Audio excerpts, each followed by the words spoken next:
Dalagang ito ay may responsable, maunawain, mapagbigay at mapagmahal naman talaga na kuya. Ang kanyang Kuya Rene, ang tinuturing ni Christy na matatag na sandigan niya sa buhay. Hanggang sa isang araw ay nakialam ang tadhana. At ang kanyang kuya ay pinatid ng malubhang karamdaman.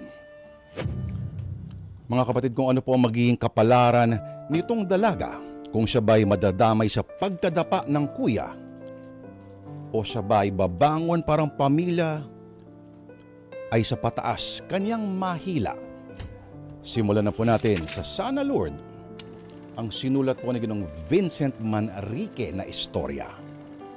Ito na po ang kwento natin na pinamagatang Saan ba napunta si Kuya?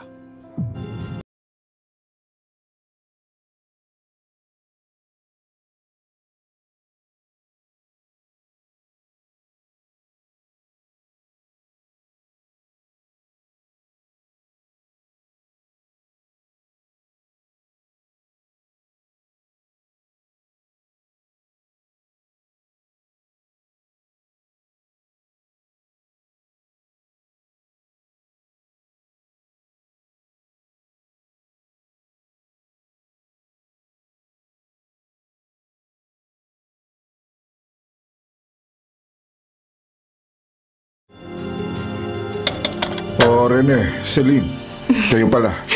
Napadalaw kayo. Halikayo. Pumasok muna kayo. Magandang gabi po, Tatay Nanding. Magandang gabi, Tay. Pumunta talaga kami ni Celine para sa birthday ni Christy. Nagdala nga kami ng makakain, no? Ganun ba? Nako, wala naman dito si Christy. Nagpaalam kagabi kasama ng kaibigang si Marga. Hanggang ngayon nga, hindi pa umuwi. Oh, Rene, sabi ko sa iyo dapat tinawagan mo muna yung kapatid mo. Imposibleng nandito yun. Siyempre, magse-celebrate yan kasama mga barkada niya. Hayaan mo na. Gusto lang niya mag-enjoy ngayong birthday niya. At isipin mo, kung tinawagan ko siya bago tayo magpunta rito, hindi na surprise yun. Ay, nako. Kaya namimihasa yung kapatid mo Kasalanan mo rin kasi. Ayan, tayo tuloy ang nasorpresa na wala pala siya dito. Okay lang yan. Tay, okay lang na wala si Christy. Tayong tatlo na lang ang kumain at mag-celebrate ngayon. Tatawagan ko na lang si Christy na nandito kami ngayon at baka umabot pa siya. Sige, dalhin na natin sa kusina ang mga dala niyong pagkain at ng papagsaluan na. O ano, Christy? Anong sabi ng kuya mo? Nagalit ba dahil 2 gabi ka nang nasa galaan? Ha? Ang Kuya Rene ko magagalit sa akin? Diyos ko, hindi mangyayari yun. Alam mo bang sabi niya, mag-enjoy daw ako ngayong birthday ko. Grabe talaga ang kuya mo. Napaka-supportive. Siyempre. Alam mo na, sobrang bait ng kuya ko. The best yun. Oh, tara. Sa'yo pa, Marga. Go! Magpakasay lang tayo. Next week, punta tayo ng Subic, ha? Sira! Hindi na ako papayagan ng tatay ko. At saka, masisisante na ako sa trabaho dahil sobrang dami ko ng leave. Pag nangyari yun, wala na akong perang panggala. Di, papahiramin kita ng pera. Aba! May pera ka pa, Christy? Ang galing mo talaga. For someone na hindi naman nagtatrabaho, I'm sure aasa ka na naman sa Kuya Rene mo. Kaya hindi makaipon ang pampakasal ang kuya mo Puro ka na lang hingi sa kanya. Bad trip tuloy sa'yo yung jowa niya. Tagal na nilang nagsasama, di ba? Hoy, excuse me ha. Bakit siya mababad trip sa akin? Mahal na mahal ako ng Kuya Rene ko May magagawa ba siya? O tara na, shot pa tayo. Christy, tama na ang shot! Di ba may interview ka pa bukas?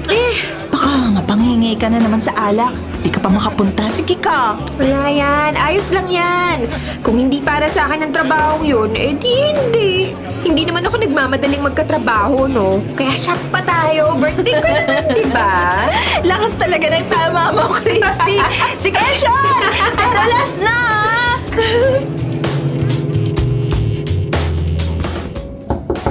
Christy, gumising ka na at may interview ka pa mamayang 10:00. Umangon ka na riyan at malilate ka na.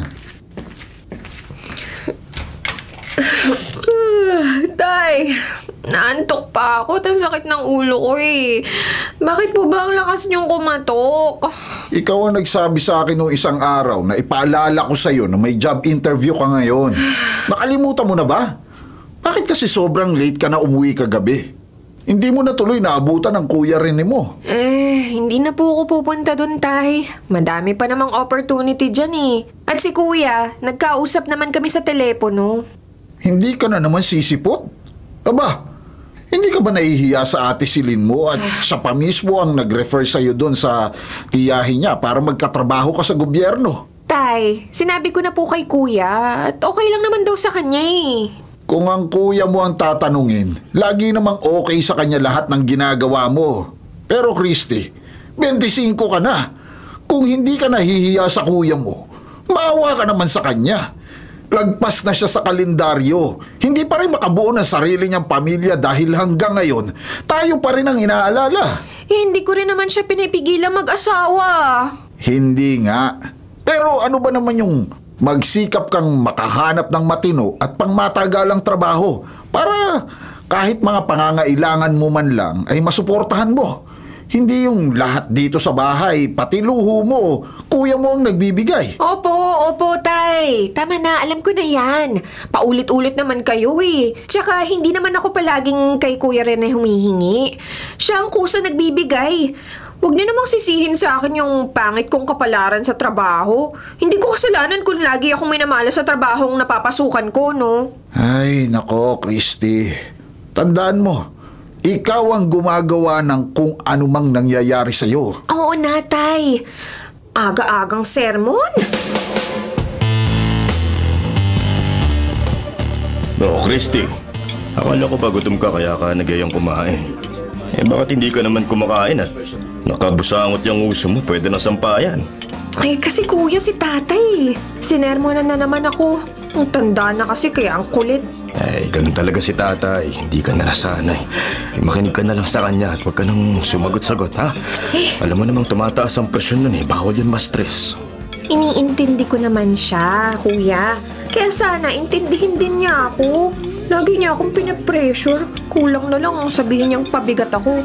Alam ko naman yun eh. Sinasabi pa niya. Nakaka-hurt kaya. Ay, ikaw talaga, oh. Siya. Sige na, huwag ka na malungkot. Eto na lang. May ibibigay ako sa'yo. Regalo ko yan sa birthday mo. Sobre? Hala, Kuya. Ang dami namang pera nito. Para may pambili ka ng cellphone na gusto mo. Tsaka, para sipagin kang sagutin yung mga job offer na tumatawag sa'yo. Ano, ayos ba? Siyempre, ayos na ayos.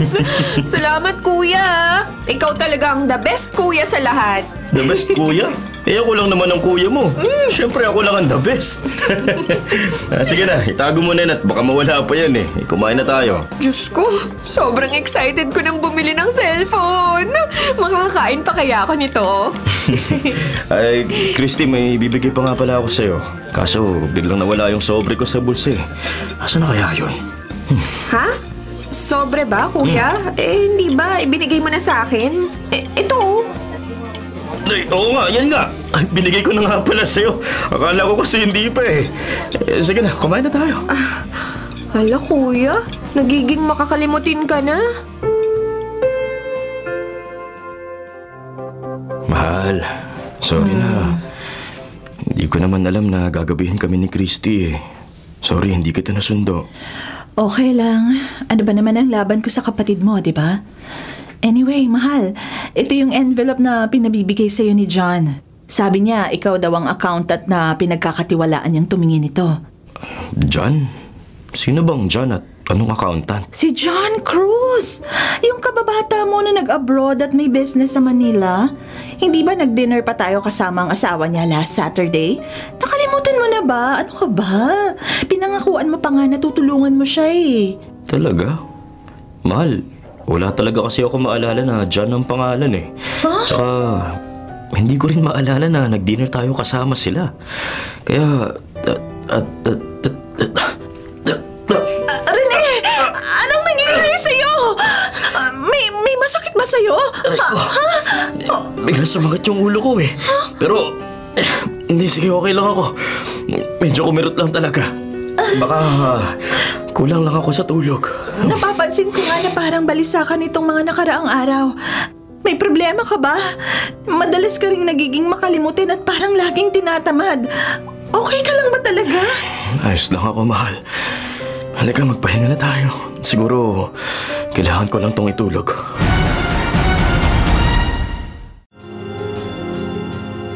Tay, basta po wag niyo na lang masyadong pinipressure si Christy. Makakahanap din siya ng trabaho na gusto niya. At pag nangyari yun, baka kahit pilitin natin siya mag-resign, hindi niya na tayo susundin eh. Rene, hindi ko naman pinipressure ang kapatid mo. Ang sa akin lang, hindi na siya bata. Kailangan na niyang humarap sa realidad at huwag iasa ang lahat sa'yo. Paano na ang pansarili mong buhay? Paano siya tatayo sa sarili niyang mga paa kung bine-baby mo siya? Tay, namatay sa aksidente si nanay. At si Christy, himilang nakaligtas kahit halos mag 50-50 na siya sa ospital nung makita ko siyang parang lantang gulay. Yun yung pinangako ko sa Diyos, kay nanay at sa sarili ko na pag nabuhay siya, gagawin ko ang lahat para maging magaan ang buhay niya. Wala na akong masabi sa'yo, Rene. Pero sana ayusin mo rin ang sarili mo bilang boyfriend ni Celine. Pakasalan mo na siya at bumuo ka na ng pamilya. Opo, tay.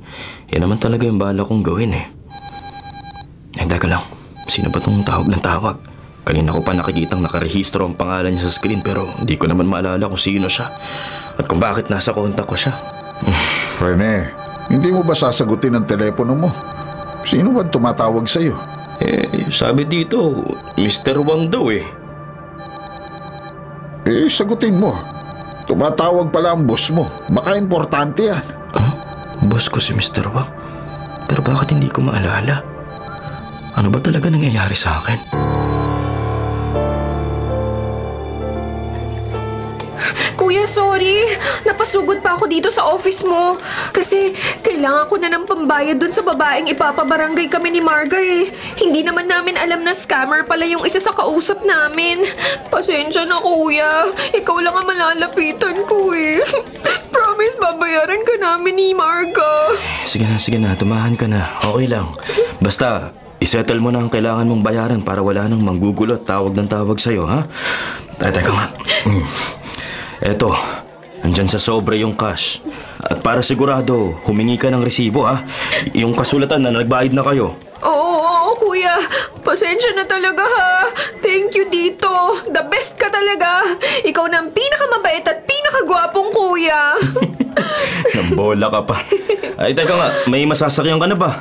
Break time ko naman, ihahatid na kita. Ha? Sandali, kukunin ko lang yung susi ng kotse. Grabe, ang bait talaga ng kuya ko. Christy, pasensya na ha. Hindi ko matandaan kung saan ko nilagay yung susi ko eh. Tsaka kung hindi ko maalala kung may dala akong sasakyan kanina. Parang nag-taxi lang yata ako eh. Sorry, hindi na kita mahahatid. Ganon? Sige kuya. O siya, kaya ko naman mag-isa eh. Bye! Salamat ulit sa tulong. I love you! Sige, mag-ingat ka. Ha? Teka, ito pala yung kotse ni kuya. Nakapark lang naman sa labas ng opisina. Bakit ganun? Bakit hindi niya alam kung saan niya nailagay yung susi? At bakit hindi niya alam kung may dala siyang kotse o wala?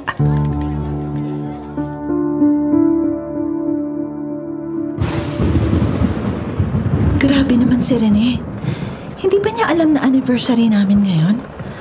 Matagal ko nang sinabi sa kanya na umuwi siya ng maaga dahil magluluto ko para sa amin. Nag-effort pa naman ako. Nag-leave ako sa trabaho at nag-ayos pero siya, walang care. Hindi man lang tumatawag, nakakainis. Mahal, nandito na ako.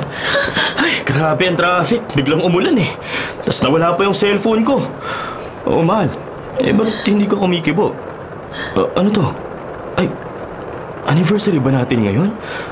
Naku, sorry mahal. Hindi ko sinasadyang. Nalimutan ko lang na. Tama na, Rene. Ayoko nang marinig ang excuses mo. Siguro kung niyaya ka kumain ng kapatid mo kahit 10 months ago, maaalala mo pa rin yon. Asa naman ako nagagawin mo akong priority? Mahal, pasensya na. Babawi ako sa'yo, promise. Babawi ako sa'yo? Puro ganyan ka na lang lagi. Sabi mo magpapakasal na tayo at gagawa ng sarili nating pamilya. Tumatanda na tayong dalawa pero yung responsibilidad mo sa pamilya mo hindi matapos-tapos. Celine naman. Hindi masama ang ugali ko, Rene. Hindi ako madamot. Lahat ng importanteng tao sa iyo, pati ang mga desisyon mo, importante din yan sa akin dahil mahal kita. Pero sana, alam mo, sumusobra ka na eh. Mahal. Nakakasakit ka na. Pinili kita sa lahat ng nanligaw sa akin, pati sa pamilya ko, pinagtatanggol kita. Sana naman, kahit minsan ako naman ang piliin mo. Celine! Celine, sandali. Saan ka pupunta? Hindi ko naman gustong makalimutan ang anniversary natin. May mga bagay lang akong bigla ako nakakalimutan. Hindi ko na nga alam ano nangyayari sa akin eh. Celine! Sumakay na lang siya ng tricycle. Sigurado uuwi siya sa kanila. Kailangan ko siyang sunduin doon. Kaso, ano nga ba yung address nila? Ano ba? Bakit hindi ko matandaan? Diyos ko naman, ano ba talaga nangyayari sa akin?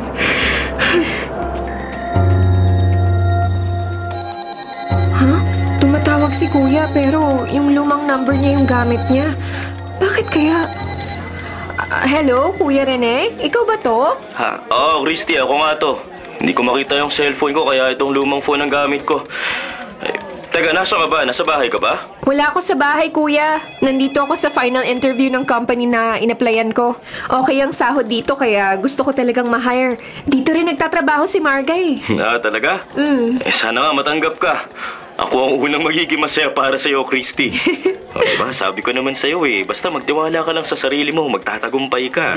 Salamat, Kuya. Teka, bakit ka nga pala napatawag? Kasi... paano ko ba sasabihin? Iniwan na kasi ako ni Celine eh. Gusto ko muna sanang umuwi sa atin. Okay lang ba? Teka, ha? Umuwi sa atin? Diyos ko naman, Kuya Rene. Tinatanong pa ba yan? Siyempre. Oo, matutuwa si tatay. Kailan ka uuwi? Teka, bakit ka iniwan ni Ate Celine? Baka mabago pa natin ang isip niya. Gusto mo bang kausapin natin siya, Kuya? Naku, hindi. Saka na lang. Pag alam kong okay na siguro. O paano? Uuwi na lang ako dyan mamayang gabi, ha? Hintayin niyo ako ni tatay. Sige, Kuya. Ingat ka sa biyahe.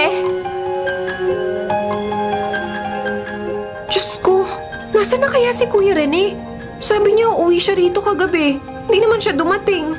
Tapos, hindi ko pa rin siya makontak hanggang ngayon. Kahit si Ate Celine, cannot be reached din yung cellphone. Oh, sino kaya yun nasa gate? Baka si Tita Rosa na yun. Matignan nga. Ayun, si Tita Rosa nga. Tita Rosa, pasok po kayo. Nasaan ang tatay mo? Totoo ba ang sinabi niya sa cellphone na hindi umuwi dito ang Kuya Rene mo kahit tumawag siya na nagsabing uuwi siya rito? Opo, Tita. Kinakabahan na nga ako kasi nagpunta kami kaninang umaga sa apartment niya eh. Sarado naman. Sabi ng kapitbahay nila, lumabas nga raw po si Kuya kahapon ng tanghali pa. Sa mga katrabaho niya, nagtanong na ba kayo? Sa girlfriend niya? Wala po si Ate Celine eh. Sabi sa bahay nila, hindi raw pumupunta doon si Kuya. Wala rin si Kuya sa opisina nila. Ilang araw na raw hindi pumapasok sa trabaho si Kuya. Nag-aalala na nga si tatay eh. Dahil sabi ng boss ni Kuya, pinag-leave niya talaga si Kuya ng ilang araw dahil parang walang siglang magtrabaho. Ha?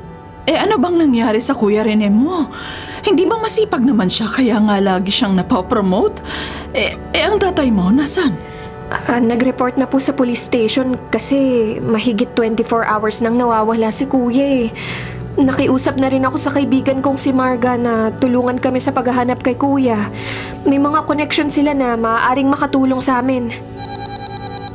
Sandali lang po, Tita Rosa. Yung kaibigan ko tumatawag. Oh, Marga, anong balita? Christy, hello! Tumawag yung tito ko. May inireport yung kasama niya. May nakita silang lalaki sa kabilang bayan. Nag-match sa description ng kuya mo.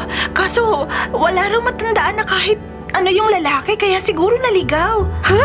Walang matandaan? ID. Baka naman may dalang ID yung lalaki. Wala raw dalang kahit na ano, Christy. Ang mabuti pa, puntahan na lang natin yung address para makita natin, ma-check natin. Hintayin mo ako dyan at pupuntahan kita. Oo, sige, Marga. Salamat ha. O ano, Christy? May magandang balita ba? Baka raw po si Kuya yung nasa kabilang bayan, tita. Pero wala na raw pong matandaan o maalala.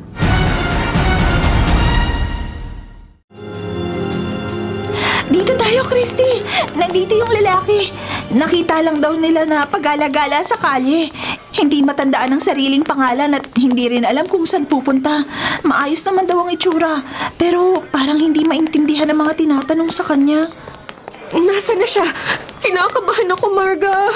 Nandun sa loob. Halika, pumasok tayo. Oh my God! Si Kuya Rene nga! Kuya! Bakit maraming tao? Ano bang meron? Nasaan ba ako? Kuya Rene, ako to, si Christy. Kapatid mo ako. Ano bang nangyayari? Sabi mo, uuwi ka sa bahay natin pero hindi ka na nakauwi. Alalang-alala kami sa'yo, Kuya. Christy? Teka, bakit tayo nandito? Anong ginagawa natin dito? Nasaan ba tayo? Pwede bang umuwi na tayo? Nakakahiya na sa mga tao dito oh. Kanina pa sila tanong ng tanong pero wala akong masagot eh. Baka kung ano pang isipin nila sa akin. Halika na. Sige kuya, uuwi na tayo. Pero sabihin mo naman sa akin kung ano talaga nangyayari. Nag-aalala na kami sa'yo. Lalong-lalo na si tatay at si tita Rosa. Ay, okay lang ako. Huwag kang mag-alala. Siguro kulang lang ako sa tulog at pahinga kaya nalimutan ko kung saan ang address natin. Pero okay lang ako. Hindi niyo ko kailangan alalahanin. Ayos lang ang lahat sa akin. Sige na. Oh, Christy! Ang aga-aga hindi maipintang mukha mo. Nag-aalala ka pa rin ba sa Kuya Rene mo? Hindi pa ba bumubuti ang memorya niya? Oo, Marga. Nag-aalala talaga ako para kay Kuya Rene. Alam mo namang hindi ako sanay na ganun siya. I mean, yung may dinaramdam. Kahapon nung sinabi ko sa kanya yung address namin, naalala na niya. Bakit kaya niya nakakalimutan? Hindi ko nga alam kung ano ba talaga yung nangyayari sa kanya eh. Baka naman kailangan niya magpa-check up sa doktor. Alam mo, Christy, iniisip ko na baka ganun sa sakit ng kapitbahay namin yung sakit ng kuya mo. Yung nasa bakery, naaalala mo? Laging nakakalimot yun eh. Ano nga ang tawag sa sakit na yun? Alzheimer's disease? Oo, yun nga. Alzheimer's disease. Di ba sila yung laging nakakalimot ng mga nangyayari? Past or present? Pati yung mga lugar hindi na nila nare-recognize. Kahit nga sarili nilang bahay eh. Tapos madalas pati pangalan ng tao o itsura ng tao nakakalimutan na din nila. Hoy, Marga, yung Alzheimer's na yan para lang sa mga matatanda, no? Ang bata-bata pa ng kuya ko. Hindi ko ma-imagine na sa dami-dami ng tao sa mundo, siya pa yung napakabait ang magkakasakit. Ay, sa bagay, tama ka. Mga matatanda nga lang ang nababalitaan ko na mayroong ganong sakit. Baka nga kulang lang siya sa tulog. Pero kumustahin mo pa rin siya at yayaing magpa-check up. Oo naman, Marga. Isasuggest ko kay kuya na magpatingin siya sa doktor. Tay, okay lang talaga ako. Yung mga nangyari kahapon, hindi na mauulit yun. Kaya wag na nating abalahin pa si Tita Rosa. Naaabala lang siya sa pagpunta niya rito eh. Nag-aalala lang sa'yo ang tiyahin mo. Pero sige, sasabihan kong huwag na siyang masyadong mag-alala. Aba, papalapit pa lang ako, naririnig ko ng masaya kayo ah. Sana pala dito na lang din ako kumain ng hapunan. Nayaya kasi ako sa birthday ng katrabaho ko eh. Eh di, kumain ka na lang ulit. Tikman mo ang afritadang niluto ng Tita Rosa mo. Naku tay, hindi nakakain ulit yung si Christy. Nagpapasexy yan eh. Si kuya talaga. Kumain ka na rin eh. Kuya, napag-isipan mo na po ba yung sinabi ko sa'yo? Baka gusto mong magpa-check up para alam na natin kung bakit madalas kang nakakalimot. Pwede kitang samahan kung gusto mo. Ay, Christy, ano ba? Okay nga lang ako. Alam mo ba kung sino ang hindi okay ngayon? Kami ni Celine at ang relasyon namin. Yun muna ang uunahin ko. Pag okay na kami, hayaan mo. Magpapatingin nga ako sa doktor. Magpapa-general check-up ako para hindi na kayo mag-alala sa akin.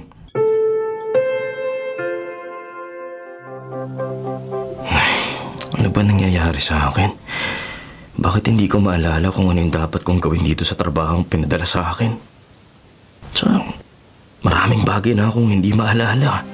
Minsan kahit mukha o pangalan ng isang tao, hindi ko na rin matandaan. Ay, ano ba yan? Kuya! Ano ba talagang problema ko? Siguro dapat na nga ako magpatingin sa doktor. Teka, paano kung sina Tatay at Christine naman ang makalimutan ko? At si Celine? Celine? Sino nga ba si Celine? Kanina ko pa binabanggit ang pangalan niya pero hindi ko maalala kung sino siya. Kuya! Ay, kumakatok si Christy. Christy, bakit? Kuya, papasok na ako sa trabaho ah. Okay ka lang ba dito? Baka umalis din si tatay mamaya para magsabong. Wala ka makakasama rito. Okay lang ako. Sige na, pumasok ka na. Baka malate ka pa. Ay! Napakasungit talaga ng supervisor namin. Pag ako nainis, hindi na ako papasok bukas. Tama bang sisihin niya ako dahil mali ang nagawa ko? Eh siya nga yung nagturo na ganun yung gawin ko eh. Bibigyan ko pa siya ng isang chance. Pero pag ako pinagalitan niya ulit, goodbye work na talaga. Oh, si tatay tumatawag? Bakit kaya? Bigla akong kinabahan.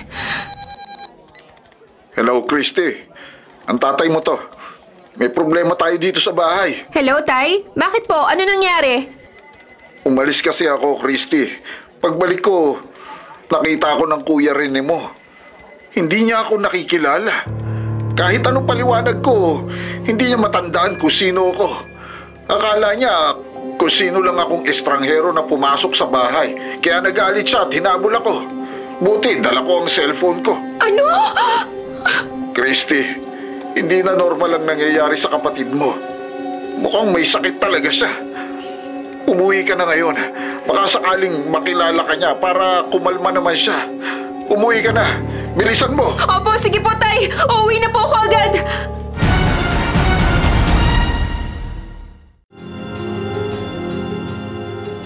Ano po, Doc? May Alzheimer's yung kapatid ko. Pero paano po nangyari yun? Napakabata pa niya. Isang neurodegenerative disorder ang Alzheimer's disease. Nakakaapekto ito sa utak at sa mga function nito, kabilang ang memorya, pag-iisip at pag-uugali. Hindi ito isang mental health disorder sa tradisyonal na kahulugan, ngunit may malaking epekto ito sa mental health ng isang tao. Pero Doc, di ba, mga matatanda lang ang nagkakasakit ng ganyan? Tama na ang Alzheimer's disease ay kadalasang sakit ng mga may edad na. Pero may isang uri ng Alzheimer's disease na ang tinatamaan ay yung may edad na 60 pababa. Ang tawag doon ay Early Onset Alzheimer's Disease o EOAD. May pag-asa pa bang gumaling yung kuya ko, Doc? Makakausap pa ba namin siya ng matino? Maaalala pa rin ba niya kami? Ang sakit na ito ay isang complex na kondisyon. Sa ngayon, hindi pa nagagamot yan ng tuluyan. Pero may mga gamot upang pabagalin ang paglala ng sakit at may mga therapy para mapagaan ang mga sintomas. Sana naman maging maayos ang kuya ko. Salamat po, Doc.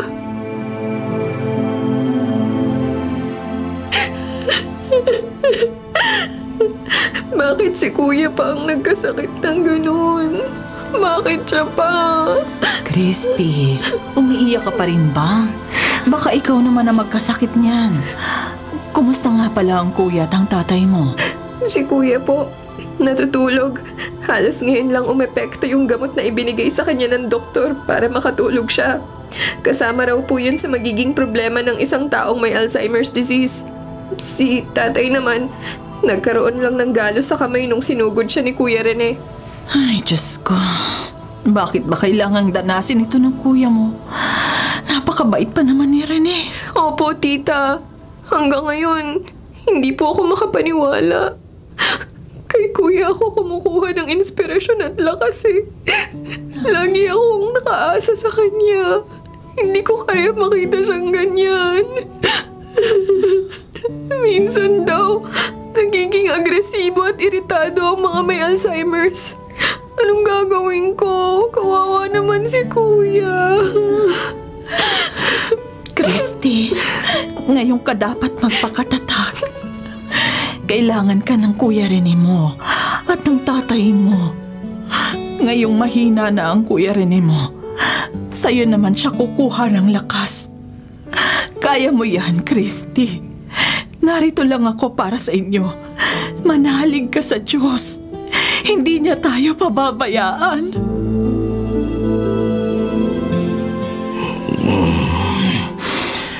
Ayan na ba itong mga nakadisplay sa kwarto ko? May mga araw pa at kung ano-ano. Ano ba to? Alisin niyo to! Kuya, ako ang naglagay ng mga yan. Signage yan para hindi ka nalilito. Nung isang araw kasi, hindi mo alam kung nasan yung CR eh. Naiihi ka na, kaya dito ka nalang umihi sa gilid. At, Teka nga, sino ka ba? At paano ka nakapasok dito? Umalis ka nga dito! Kuya, ako si Christy. Kapatid mo ako. Kahit ako ba, nakakalimutan mo na rin, Kuya? Ano? Kuya, gusto ko nang bumalik tayo sa dati. Hindi ako sanay na ganyan ka. Dati lagi mo akong kinukumusta. Sana pala, kinumusta rin kita. Napakabuti mo sa amin, pero ako, puro sarili ko lang kasi ang iniisip ko. Ang dami mo sinasabi. Sino ka ba kasi? Ha? Umalis ka na nga rito. Hindi kita kilala. Umalis ka na! Kapatid mo ako, Kuya! Ako nga si Christy! Tingnan mo, mga frame na inilagay mo dyan sa kwarto mo. Hindi ba inilagay mo yan para hindi mo kami makalimutan? Alalahanin mo, Kuya Rene. Huwag mo kaming kalimutan. Christy, halika na. Iwan mo muna ang kuya mo. Naiintindihan ko ang nararamdaman mo, pero hindi makakatulong sa kanya ang pag-iyak mo.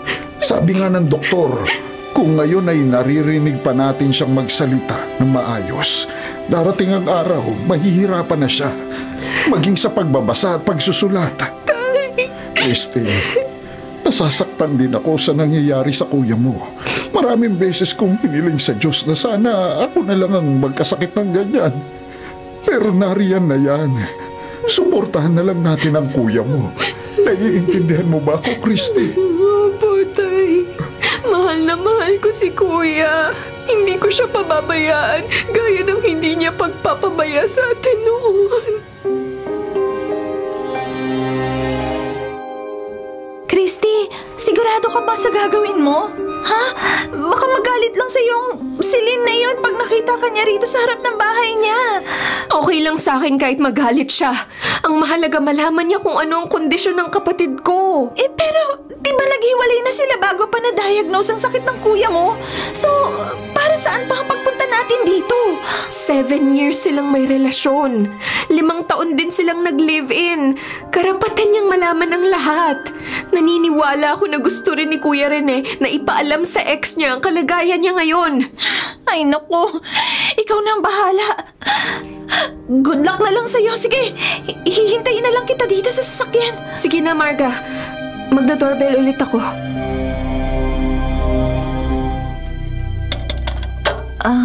Christy, anong ginagawa mo dito? Ate Celine, alam kong hiwalay na kayo ni Kuya Rene, pero pwede bang mag-usap tayo? Tungkol po kasi to kay Kuya eh. Gusto ko lang na malaman mo ang kondisyon niya ngayon. Sana naman pakinggan mo ko, Ate Celine, at... Christy, sa'yo na nang galing. Hiwalay na kami ng kuya mo. Saka bakit ikaw ang pinapunta niya rito? Gusto ba niyang makipagbalikan sa akin matapos niyang hindi magparamdam ng ilang linggo? Yun na nga, Ate Celine. May sakit kasi si Kuya ngayon. Gusto ko sanang makita kayong dalawa. Baka sakaling... Hindi na ako interesado sa lahat ng sasabihin mo, Christy. Kaya pwede ba, umalis ka na lang? Pero Ate Celine, may sakit nga si Kuya. Kailangan ka niya. Lagi niya akong kailangan. Pero nasan siya pag ako naman ang may kailangan sa kanya? Okay na, Christy. It's over. Aalis na rin ako in a few days. Tinanggap ko yung offer sa akin sa abroad. At doon ako magtatrabaho. Kaya, please, huwag ka nang pupunta rito. Ate Celine, sandali lang! Hindi ka naman tiniis ng kuya ko eh! Alam kong yung sakit niya yung dahilan! Ate Celine! Please! Baka bumuti yung pakiramdam niya pag nakita ka niya!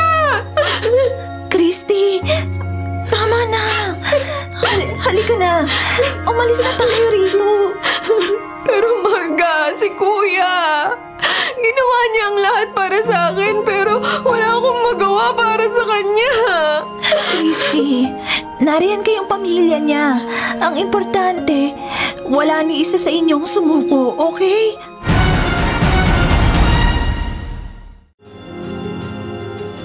Kailangan kong mag-file ng leave para mabantayan ko naman si Kuya.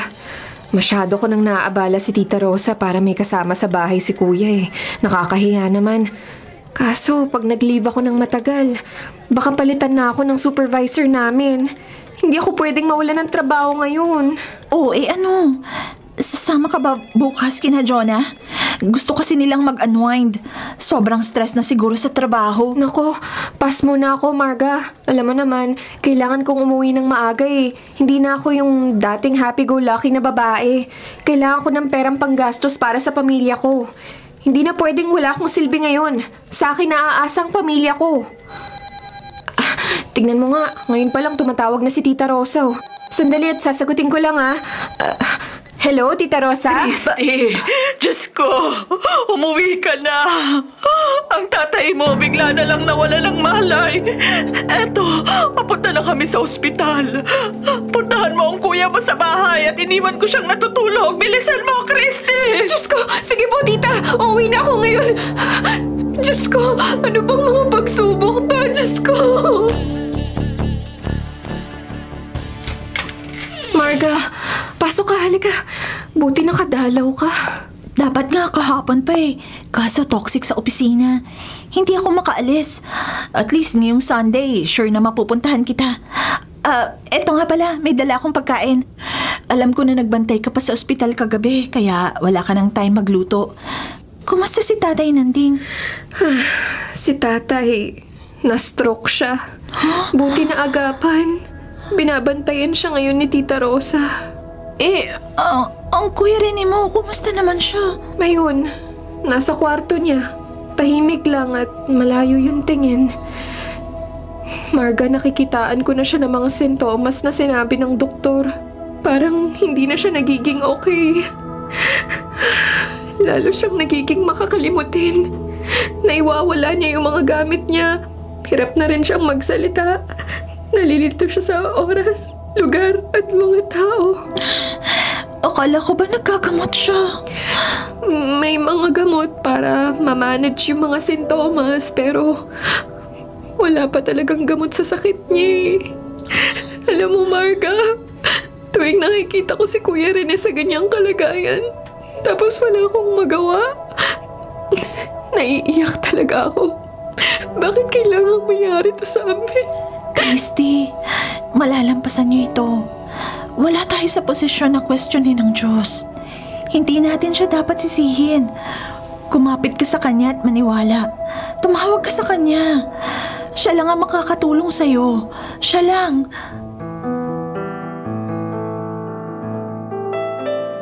Oh, halika, Kuya Rene.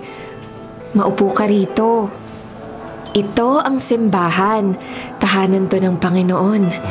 Siya ang totoong magpapagaling sa'yo. Halika, dito ka lang sa tabi ko ha. Hindi kita iiwan kahit kailan, Kuya. Gaya ng dati, naupo lang si Kuya Rene sa tabi ko at wala man lang reaksyon. Nawala na siya ng interes sa mga bagay-bagay. Diyos ko, bahala ka na po. Itinataas ko na sa'yo ang lahat ng to. Tulungan niyo lang po ako. Simbahan. Simbahan. Oo. Christy, simbahan to. Simbahan. Kuya? Oo, Kuya. Simbahan nga to. Kuya, hihingi tayo ng tulong sa Diyos para pagalingin ka niya. Kuya Rene, pangako ko sa'yo, babawi ako sa lahat ng kabutihan at pagmamahal mo sa akin. Kakayanin natin to, Kuya. Kakayanin natin.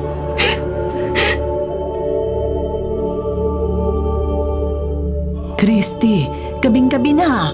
Bakit hindi ka mapakali? May problema ka ba? Ibig kong sabihin, bukod sa mga nangyayari dito sa atin, may iba pa ba? Opo, Tita Rosa. Hindi ako mapakali kasi tatawagan daw ako ng boss ko eh. Hindi ko alam kung bakit. Baka kasi sisisantihin na niya ako dahil madalas ang absent ko. Nakakakaba. Hindi ako pwedeng mawala ng trabaho, lalo na ngayon. Ay, ayan na yata. Tumatawag na. Sagutin mo na. Opo, sasagutin ko na. Bahala na po si Lord. Hello po, boss?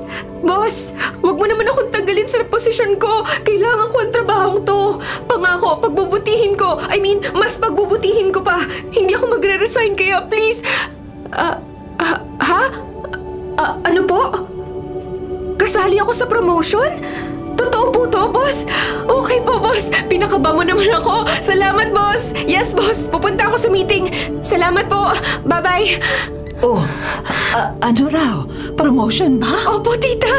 Sabi ng boss ko, maganda raw ang performance ko, kaya ako ang ipapalit niya sa supervisor namin na magre-resign. Napakasaya ko.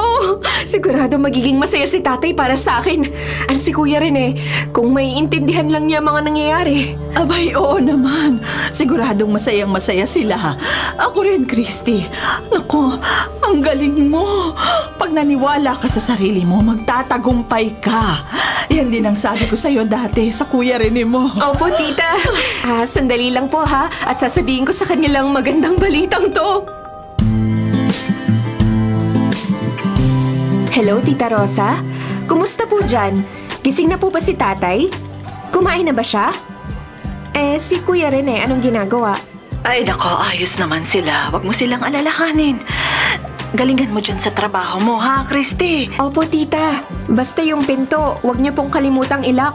Kanina kasi bago ako umalis, naging makulit si kuya Parang may gusto siyang gawin at puntahan. Malilate naman ako kaya sabi ko sa kanya pagbalik ko na lang.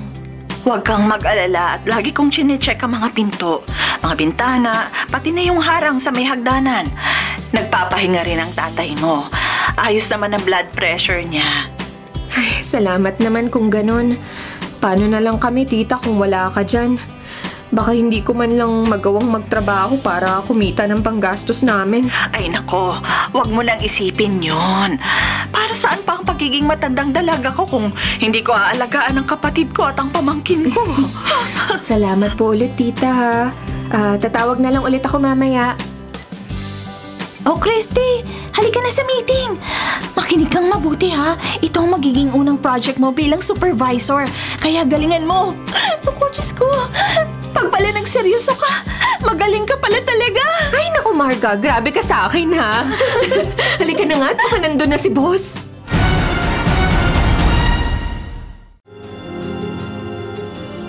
Hello, Christy? Anong nangyari? Bakit bigla kang umuwi? Ang akala ko pa naman, nag-overtime kayo.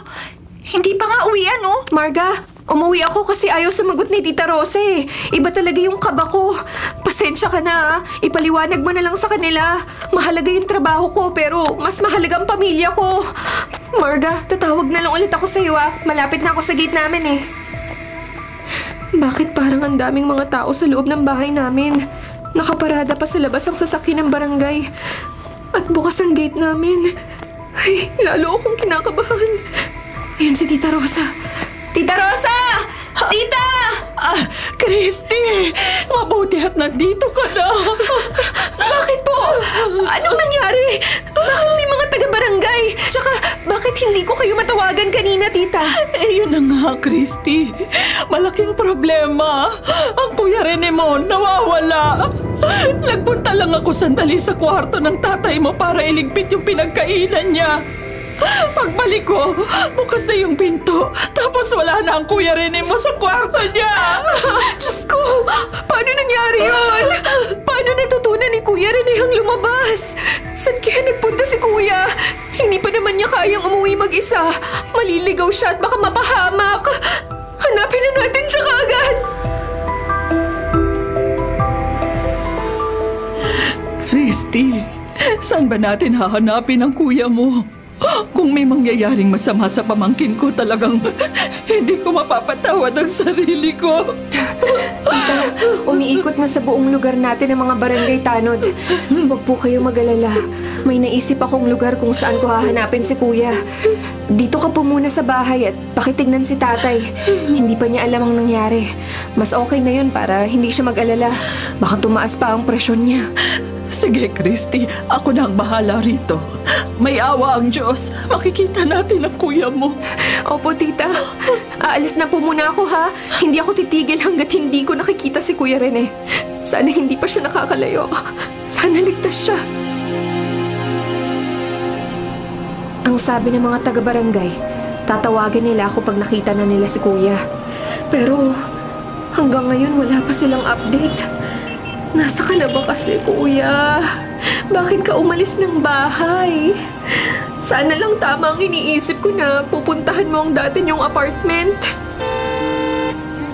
Teka, si Kuya Rene yun! Siya nga yun! Sabi na nga ba't dito siya pupunta sa dati nilang apartment eh? Kuya driver, itabi mo! Bababa ako! Kuya Rene! Kuya, sandali! Diyos ko! Hindi ako naririnig ni Kuya Rene! Tatawid siya sa kalsada! Tatawid siya! Baka masagasaan siya! Kuya!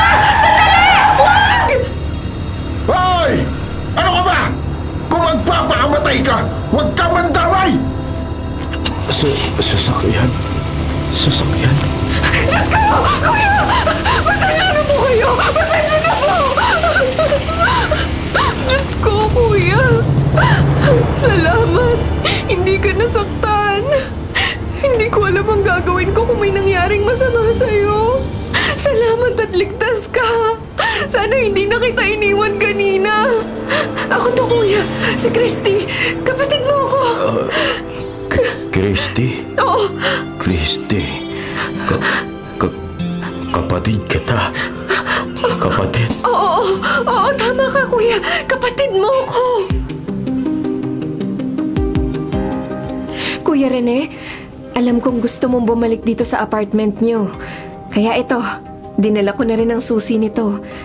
Hindi naman siguro masama kung sisilipin mo tong bahay, di ba? Halika, bubuksan ko ng gate para makapasok na tayo at... Ate Celine? Nandito ka rin pala? Christy, Rene, hindi ko alam na pupunta kayo rito ngayon. Bumisita lang ako sa loob dahil... Teka, bakit ganyan si Rene? May problema ba, Christy? Ang akala ko... Yan ang sakit na sinasabi ko sa'yo, Ate Celine. May Alzheimer's disease si Kuya Rene. Talagang marami na siyang bagay, lugar, mga pangyayari, at mga tao na nakalimutan. Pero alam mo ba, ate, sa gilid ng alaala niya, nakarating siya dito mag-isa. Diyos ko, hindi ko alam. Sa kondisyon ng kuya ko ngayon, Ate Celine, hindi ko naman hihilingin na balikan mo siya dahil sa away. Okay na akong malaman mo na hindi ka naman talaga kinalimutan ni kuya. Hindi ka niya tiniis. Talaga lang na may sakit siya at hindi ka na niya napuntahan pa. Pero ate, mahal na mahal ka ni kuya. Rene, hindi ko alam na ganito na ang sitwasyon mo. Akala ko ayaw mo na lang talaga sa isang selfish na babaeng katulad ko. I'm sorry, Rene. Sorry. Sino ka? Umiiyak ka? Bakit mo ko hinahawakan? Rene, ako si Celine. Girlfriend mo ko. I'm sorry. Hindi ko alam, Rene. Mahal na mahal kita. I'm sorry. Hindi kita dapat iniwan. Celine? Girlfriend? Celine? Christy, I'm sorry din. Alam kong hindi tama ang ginawa ko. Dapat noon palang nakinig na ako sa'yo. Hindi ko alam kung mapagbibigyan mo ang hiling ko. Pero sana, hayaan mo kong alagaan din si Rene. Ate Celine, syempre naman. Siguro nga nakakalimot ang isip ng kuya ko. Pero sigurado akong hindi kailanman ang kanyang puso. Malaki ang naitulong ng suporta niyo kay Rene. Nakikita ko talaga ang improvement niya. Dahil sa mga gamot, therapy, at mga aktibidad. Na-manage natin ang mga sintomas tulad ng pagkabalisa, depresyon at agresibong pag-uugali. Huwag kayong magsasawang suportahan siya. Opo, Doc. Hinding-hindi kami magsasawang suportahan at alagaan ng kuya ko. Sige, mauna na ako sa inyo. Sige po. Salamat, Doc. Oh, Christy, narinig mo ang sabi ng doktor, ha? Kailangan habaan ang pasensya natin para sa kuya mo na gustong-gustong bini-baby. Ay, naku, Ate Celine. Naglalambing at nagpapakyut lang yun sa'yo. Halika na, Christy. Ang check-up naman ni Tatay Nanding ang puntahan natin. Sige, Ate Celine. Buti na lang nandito ka. Oo naman. Para sa kuya mo. Pamilya tayo, di ba? Mahal ko ang kuya mo. Kaya mas pinili kong magstay sa tabi niya kaysa magtrabaho sa ibang bansa. Pag nakita mo na ang lalaking mamahalin mo, maiintindihan mo ko. Alam mo, ate, swerte pa rin si kuya dahil nagkaroon siya ng isang mabait at mapagmahal na girlfriend tulad mo. Yung taong sasamahan siya at hindi iiwan, bagyo man ang dumaan.